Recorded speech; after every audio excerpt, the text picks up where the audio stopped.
अध्याय 6। आज आघातज व्रण के बारे में चर्चा की जाएगी।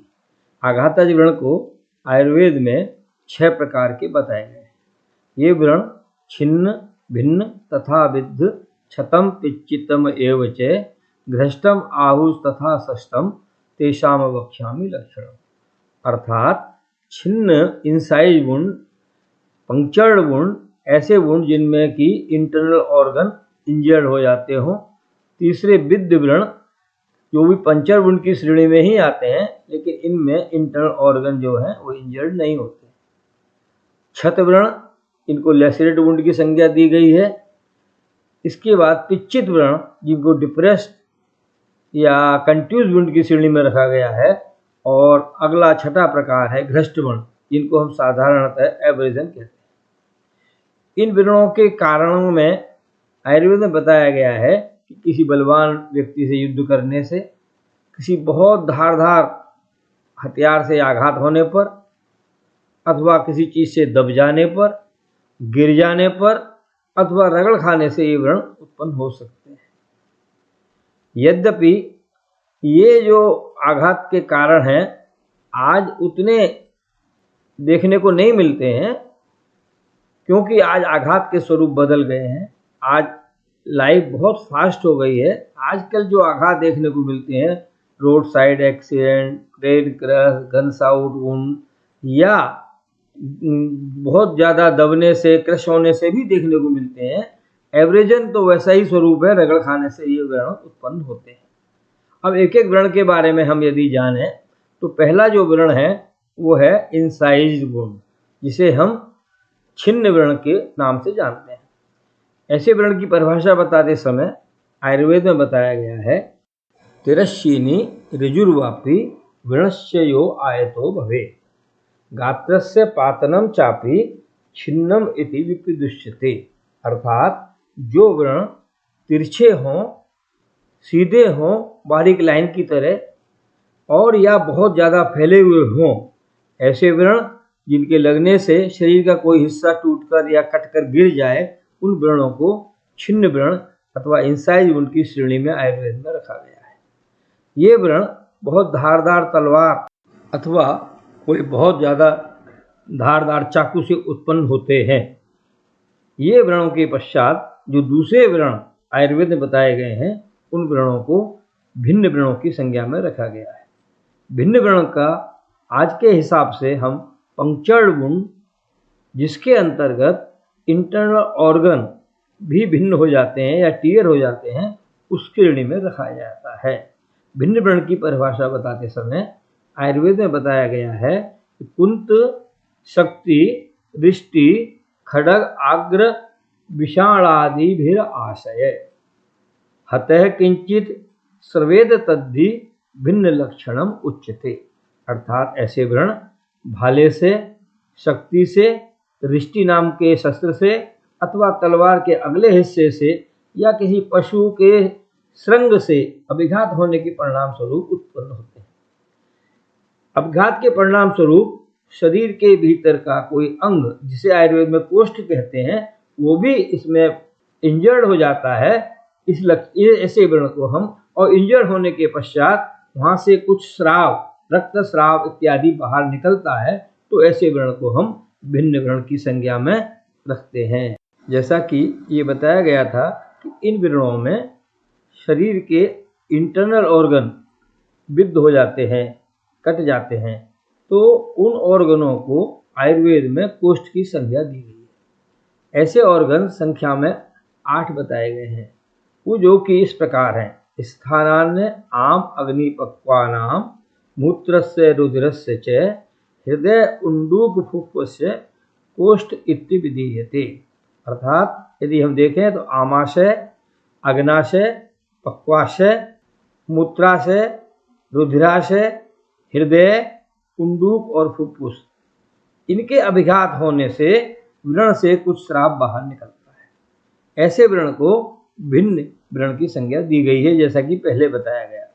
अब इसके पश्चात बहुत ही सुंदर ढंग से इन ऑर्गन्स के इंजर्ड होने से जो लक्षण, सामान्य लक्षण उत्पन्न होते हैं, उनके बारे में बहुत ही अच्छी आयुर्वेद में व्याख्या बताई गई है।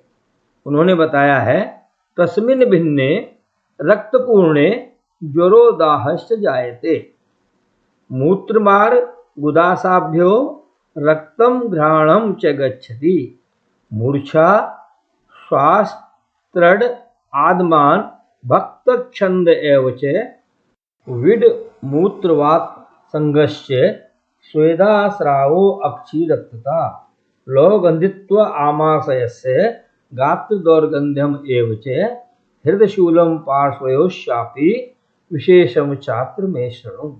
बात यदि कोष्ठ भिन्न हो जाते हैं तो सामान्य लक्षणों में बताया है कि कोष्ठ रक्त से भर जाएंगे, ज्वर हो जाएगा, शरीर में दाह उत्पन्न हो जाएगा और मूत्र मार्ग गुदासाभ्यो रक्तम घ्राणंच गच्छति, अर्थात यूरेथ्रा एंड रेक्टल रीजन से रक्त का और नाक से खून बाहर निकलेगा।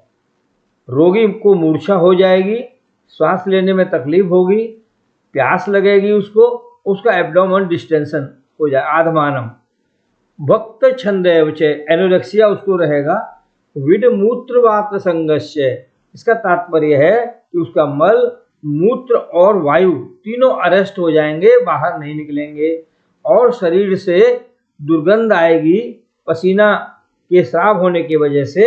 इसके अलावा अक्षी रक्तता, ये बहुत अच्छा लक्षण बताया है, इसे हम ब्लैक ऑफ आई भी कह सकते हैं, जो कि हेड इंजरी में देखने को मिलता है। लोहगंधित्व आमाशय से, और यदि मुंह से लोह की गंध के समान स्मेल आएगी और हृदय शूलम पार्श्वश्चापी, कार्डियक रीजन में पेन होगा, पसलियों की तरफ दर्द होगा, ये सामान्य लक्षण कोष्ठ भिन्न के देखने को मिलते हैं। ये सभी लक्षण सुश्रुत संहिता के चिकित्सा अध्याय के दूसरे अध्याय में देखने को मिलते हैं। वहाँ बड़े वैज्ञानिक ढंग से इन व्रणों के बारे में वर्णन बताया गया है।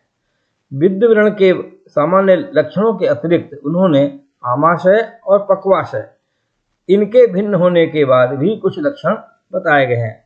यदि आघात के फलस्वरूप आमाशय भिन्न हो जाता है, यानी स्टमक में आघात हो जाता है, तो उसके लक्षण बताते समय चिकित्सा स्थान के दूसरे अध्याय में 16वें श्लोक में ये बताया गया है कि आमाशयस्थे रुधिरे रुधिरम छर्दयेत पुनः, अर्थात आघात के परिणाम स्वरूप आमाशय रुधिर से भर जाएगा और बार बार छर्दयेत पुनः रिपीटेड वॉमिटिंग होगी और वॉमिटिंग में वॉमिटस जो निकलेगा उसमें रक्त का दर्शन होंगे।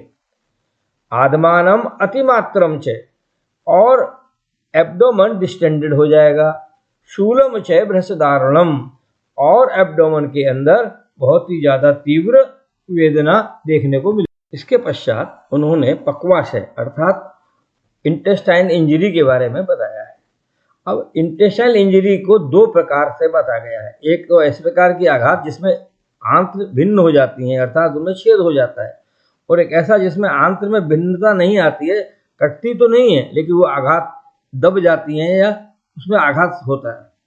पहले प्रकार के जो इंजरी है जिसमें कि आंत्र भिन्न हो जाती हैं, उसके लक्षण बताते समय आचार्य ने वहीं पर चिकित्सा स्थान के दूसरे अध्याय के 17वें श्लोक में बताया है, पक्वाशय गते चापी रुजौ गौरवम एवच शीतता चाप्य अधो नाभे खेभ्यो रक्तस्य चागमा, अर्थात आंत्र के इंजरी होने के फलस्वरूप उदर के अंदर तीव्र वेदना होती है और यदि हम हाथ से स्पर्श करें तो वहाँ पर रिजिडिटी गौरवम एवच होता है।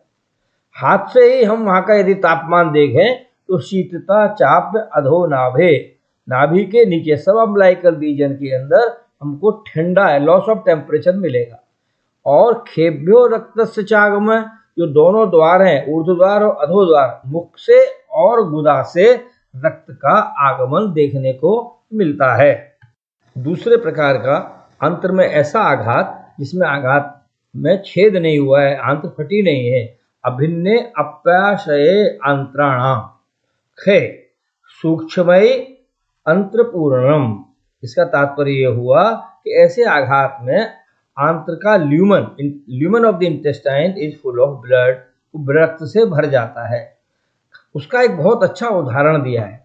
उन्होंने कहा है पिहिता से घटे, जिस प्रकार एक जल से भरा हुआ घड़ा मटका प्रतीत होता है, ऐसे मटके को यदि हम हाथ से ठेपण करें, परकशन करें तो डल साउंड सुनाई देती है। उसी प्रकार यदि एब्डोमेन को हम परकस करें तो डलनेस वहां पर प्रतीत होती है। ये बहुत ही अच्छा ऑब्जर्वेशन उस समय आचार्यों का था, और ये जो non penetrating injury of intestine, इसके बारे में बहुत ही सुंदर वर्णन हमको तो मिलता है। तीसरे प्रकार के ऐसे व्रण हैं जिनको कि विद्ध व्रण के नाम से जाना जाता है। ये व्रण भिन्न व्रण के समान ही होते हैं, परंतु इनका जो अंतर है वो ये है कि इसमें इंटरनल ऑर्गन बाधित नहीं होते हैं। सूक्ष्म शल्य अभितम यदंगम तो आशयाद बिना, पॉइंटेड ऑब्जेक्ट के द्वारा जो व्रण बनते हैं लेकिन उनमें इंटरनल ऑर्गन इंजर्ड नहीं होते। उत्तिंडितम निर्गतम व तद्विद्धम इति निर्दिशेत, जिस शस्त्र के द्वारा ये व्रण बनते हैं वो शस्त्र या तो गुहा के अंदर रह जाता है अथवा शरीर से बाहर निकल जाता है। यदि शरीर से बाहर निकल जाता है तो वहां पर व्रण देखने को मिलता है, और यदि शरीर में व्रण बाहर नहीं निकलता है तो वो जगह वहां से एग्जिस्ट स्थान से थोड़ी उभरी हुई, उत्तिंडितम, बाहर उभरी हुई दिखाई देती है। ऐसे व्रण को विद्ध व्रण बोलते हैं। चौथे प्रकार के ऐसे व्रण हैं जिनको हम छत व्रण कहते हैं। ये व्रण ना तो भिन्न व्रण जैसे होते हैं और ना ही विद्ध व्रण जैसे हैं, लेकिन दोनों के लक्षण इनमें देखने को मिलते हैं। उन्होंने कहा है कि नाति छिन्नम नाति भिन्नम उभयो लक्षणान्वितम विषमम व्रणम अंगम तत्तत् क्षतम त्व विनिर्दिशेत, अर्थात ना तो अति छिन्न है ना अति भिन्न है, दोनों के लक्षण इनमें मिलते हैं, लेकिन व्रण के जो एजेज हैं, विषमम व्रणम अंगम, जो एजेज हैं वो ज्यादा इरेगुलर विषम होते हैं। ऐसे व्रण को छत व्रण की संज्ञा में रखा गया है। इसके बाद अगले जो 5वें प्रकार के व्रण हैं उनको पिच्चित व्रण बोला गया है। ये व्रण बहुत ज्यादा भारी आघात, प्रहार, पीड़न या दबने के फलस्वरूप उत्पन्न होते हैं और इसके कारण वो स्थान दब जाता है। ऐसे व्रणों को कंट्यूजन या डिप्रेस वुंड के नाम से भी जाना जा सकता है। इन व्रणों के परिणाम स्वरूप उस जगह पर अस्थि दब जाती है और वह घाव मज्जा से पूरा भर जाता है। छठे प्रकार के व्रणों को घृष्ट व्रणों के नाम से जाना जाता है। ये व्रण आज के हिसाब से एब्रेजन हो सकते हैं, क्योंकि इसका वर्णन करते समय बताया है कि यदि त्वचा अपने स्थान से एवल्ज हो जाए, हट जाए, रगड़ खाने से अथवा संघर्ष से यदि त्वचा अलग हो जाती है तो वहां से ऊषा श्रावान्वितम, वो जैसे ओस के बिंदु दिखाई देते हैं उसी प्रकार वहां लसिका दिखाई देती है, और ऐसे व्रण को घृष्ट व्रण के नाम से जाना जाता है। इसके पश्चात आचार्य सुश्रुत ने इन आगंतुक व्रणों की सामान्य चिकित्सा के बारे में बताते समय बताया है कि पिच्चित और घृष्ट व्रण, इन दोनों प्रकार के व्रणों में रक्त का स्राव ज्यादा नहीं होता है, इसलिए वहां की ऊष्मा रुक जाती है और उसके फलस्वरूप ऐसे व्रणों में वेदना और दाह दोनों ज्यादा होती है, इसलिए इनकी शीतल चिकित्सा करने का विधान बताया गया है। और जो प्रकार के छिन्न, भिन्न तथा विद्ध, छत जो व्रण बताए गए हैं इनमें रक्तस्राव अधिक होता है। उन्होंने बताया है छिन्ने भिन्ने तथा विद्धे छते व आस्रग अतिस्रवेत रक्ताद क्षयात, रक्त के क्षय होने से करोति पवनो भृशम, वहां पर वायु प्रकुपित हो जाती है। इसलिए वायु के शमन के लिए आयुर्वेद में स्नेहपान का विधान बताया गया है और स्थानीय चिकित्सा में उष्ण चिकित्सा का उपयोग बताया गया है।